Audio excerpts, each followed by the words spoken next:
Dobar dan svima, dobrodošli.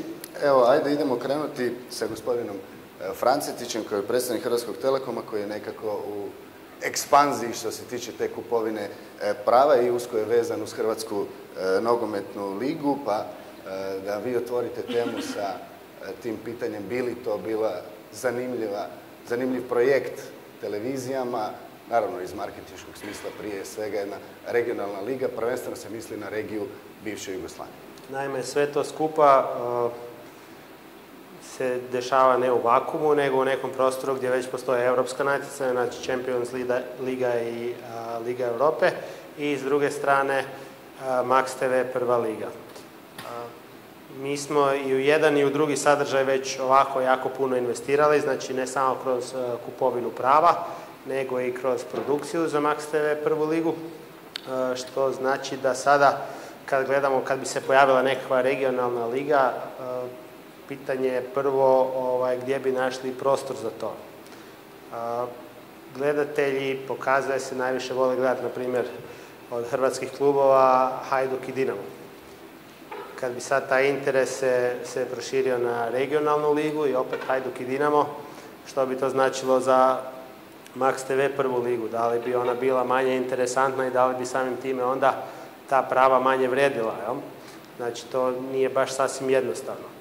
Načelno, ako postoji nekav sportski događaj visokog interesa, mi imamo interesa da to prenosi. Tako da mogu reći da bi bilo u svakom slučaju interesantno, ali sigurno bi imalo posljedice na vrijednost drugih prava i na kraju balade na sastav čitavog sportskog programa i što se prenosi.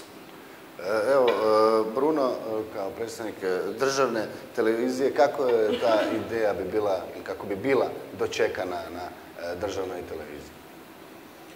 Dobro, ovo što je Nikola rekao, to je apsolutno točno, moralo bi se naći mjesta i treba vidjeti koliko bi ta prava koštala. Međutim, točno i to da sa fuzijom takve jedne lige, a nogomet je sigurno najgledanija stvar od svih sportova na ovim tu prostorima, bi došlo do toga da bi po meni nacionalne lige trpile i pale bi što se gledanosti tiče i što se tiče prisutnosti u mediju.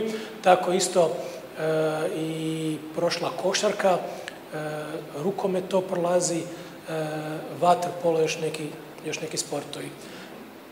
Evo, Božo, tu se razgovaralo prije o regionalnoj ligi, pa je bilo jako puno podataka iz Jugoslavenske lige, koja je trajala do 90. Može li se uspoređivati to vrijeme i broj gledatelja, tu smo vidjeli puno podataka, atraktivnost utakmica, momčadi, kvaliteta momčadi, sa nekakvom regionalnom ligom u ovo današnje vrijeme, ako bi se ikada dogodilo u nekoj bliskoj budućnosti? Ja bih više mogu reći o ovom projektu sa aspekta komercijalnih televizija koje imaju glad za programima dobrim, koje recimo Arena Sport ima 4 kanala, Sport klub slično ili više, i nama je obogaćivanje tih sadržaja, raznolikost tog sadržaja sigurno uvijek plus u ponudi gledateljstvu. Prema tome, s tog aspekta je evidentno da takva regionalna liga bi kod nas bila jako dobro došla, naravno pod uvjetima ako, koliko i tako dalje i tako dalje. Naravno, postoje ovi problemi koje su spominjali Nikola i Bruno, a to su prvenstveno termini, kada bi se to igralo i tako dalje. Odgovor je Bruno dao na pitanje koje Nikola postavio, koji Nikola zna odgovor, da bi to značajno umanjilo važnost nacionalnog prvenstva, kao što se vidjelo u ovim ostalim sportovima koji su tu. Kao direktor marketinga i prodaje, ono što bi bilo ključno, vjerojatno, za takvu ligu su sponzori. Ključno u takvom projektu zapravo napraviti proizvod koji bi povezivao interese i televizija koja će prenositi to natjecanje, i klubova, i liga ili ko bi već to organizirao, da se nekako okrupni i napravi nekakav projekt na tragu Lige prvaka. Da, razgovaramo naravno o regionalnoj nogometnoj ligi u nekakvoj perspektivi. Mislim da je jasno da danas ili u nekoj jako bliskoj budućnosti nije moguće. Željko, što misliš, ima li interesa gledatelja? Priča o regionalnoj nogometnoj ligi je često i od onih koji je zagovaraju neiskrena, jer se zapravo sve svodi na to što dobro znamo da se ponovo dovedu u jednu ligu Hajduk, Dinamo, Zvezda i Partizan, pa još dodamo 3-4 kluba, pa se sad to nešto zamagli. Čemu je to potrebno ako je domaće natjecanje dobro? Vidimo na primjeru košarke što se sa domaćim natjecanjem dogodilo. A ako postoje oni koji su zainteresirani, neću sad ih rangirati od 0 do 100 koliko posto zainteresirani, ali ako postoje oni koji bi bili zainteresirani za projekt takve lige, onda su to prvenstveno sponzori i mediji. Ostale lige žive strane od toga da se prodaju drugim zemljama. Bilo interesa drugih televizija stranih za kupovinom takvog proizvoda, a zapravo sam htio pitati kako danas funkcioniraju televizijska prava, mogu li televizije zarađivati nakon što su kupile nekakva vrlo skupocjena televizijska prava, recimo HTV ima ograničenja sa marketingom i tako dalje. Postoje dvije neke relevantne brojke. Jedna je koliko UEFA dobije za ligu prvaka od TV prava, a koliko dobije od sponzora. Od sponzora dobije, a dosta je nakrcano sa sponzorima, oko 15%. Dakle, ostalo ne više od toga. Da, od ukupnog prihoda 15% otprilike dolazi od sponzora, a dakle 85% zaokruženo dolazi od televizijskih prava. Što se tiče Max TV prve lige, ona dobiva još manje od sponzora, jel? U odnosu. Dakle, sponzori tu nisu presudni.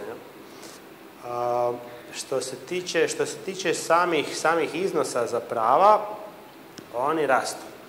I to rastu prilično dramatično, otprilike svaki ciklus prava, koje je sad pravo i ovisno kako su strukturirani paketi i koja je konkurencija bilo među pay TV platformama, bilo kakav je interes ovih free-to-air televizija, ali u globalu to raste otprilike 20% iz ciklusa u ciklus. Dakle, a krećemo već sa dosta visokih iznosa.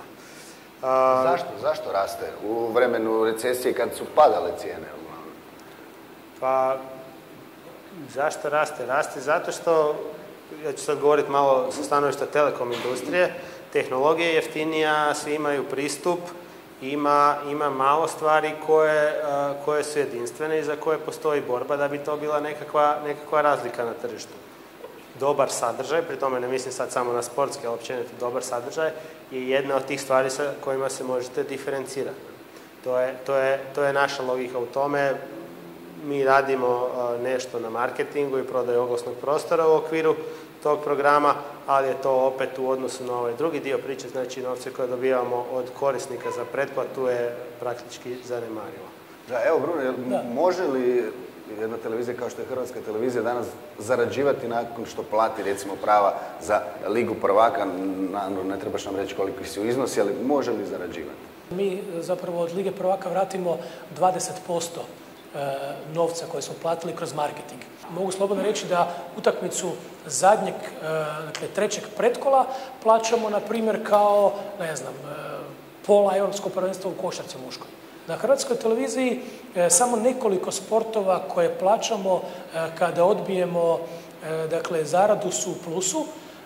To je rukomet, reprezentacija muška, hokej, Medveščak i skijanje. Samo te tri, to zadnjih jedno 3-4 godine. Ostalo sve što platimo smo u debelom velikom minusu, a u najvećem smo minusu za A reprezentaciju u kvalifikacijskim utakmicama. Dakle, ako pratimo 100, na primjer, nečega, za A reprezentaciju, mi kroz naš marketing vratimo 15. Ali evo, moramo, nažalost, završiti, pa bih vas molio svakog za kraj po jednu ili dvije rečenice. Dakle, samo zaključno, da li vidite u nekakvoj budućnosti bilo koje, možda za 10-20 godina, da bi se ta regionalna nogometna liga mogla dogoditi? Pa mislim da je svega ovo što smo razgovarali nije dvojbeno da je nerealno očekivati to u neko sagledivo bliže vrijeme da se ostvari zbog svih ovih ograničenja koje smo govorili, termina, sponzora, manjeg marketinškog kolača, sigurnosnih razloga i sve drugo. Sad ne bi se igrao nekakvoga proroka i ovo, ali mislim da odgovor na to pitanje da li je to u nekoj dalekoj budućnosti ostvarivo, da, sigurno, jer je, uvjeren sam, postoji veliki interes televizijskog gledališta, a i lokalnog stadionskog gledališta za takve utakmice, ako bi one bile na toj razini najviše kako se očekuje. Ali, kažem, stotinu poteškoća koje su u ovom trenutku nisu saglediva njihova rješenja. Željko, imamo primjere u Europi gdje Baltička i Skandinavska liga postoje kao regionalne. Ne vidim regionalnu ligu u budućnosti, bliskoj, sagledivoj, i to mi je drago. Mislim da je to dobro i da jednostavno je domaće natjecanje napokon nakon dugo lutanja našlo format koji im treba nastaviti i ja sam da se ta liga izgrađuje i razvija, da klubovi jačaju, a ne da se raspršuju u neko novo natjecanje, a oni koji ostanu bez tog natjecanja zapravo da se pitaju a gdje smo sad mi. Nikola, završno. Ovako, meni se čini da u idućih nekoliko godina je to sigurno nemoguća misija. S druge strane, dugoročno gledano, kvalitetu nogometa u nekoj ligi određuje između ostalog i bazen talenata i moć tržišta koje ta liga adresira. Zemlje u regiji su veličine koje jesu i zapravo tako gledano, dugoročno, vjerojatno ako se želi osigurati neka razina nogometa, će prije ili kasnije biti potrebno razmišljati u tom pravcu, točno u kojem formatu i kada, stvarno je teško reći, ali vjerujem da iduće 2-3 godine sigurno ne. Bruno, ja bih rekao da sljedeće 4 godine to nema nikakve šanse zbog kalendara, jer se ozbiljne asocijacija, među njima i nogometna, svoje kalendare rade dugoročno i barem 4 godine unaprijed. A da li će biti za nekih 10 godina, teško reći zbog situacije financijske, baš u ovom dijelu Europe koja nije bajna, ja u to čisto sumnjam i ja bih rađe volio vidjeti Dinamo, Hajduk, Crvenu zvezdu i Partizan u skupini Lige prvaka nego u tom jednom regionalnom bazenu. To je protivno. Pa zato i kažem. Gospoda, puno vam hvala. Ajde.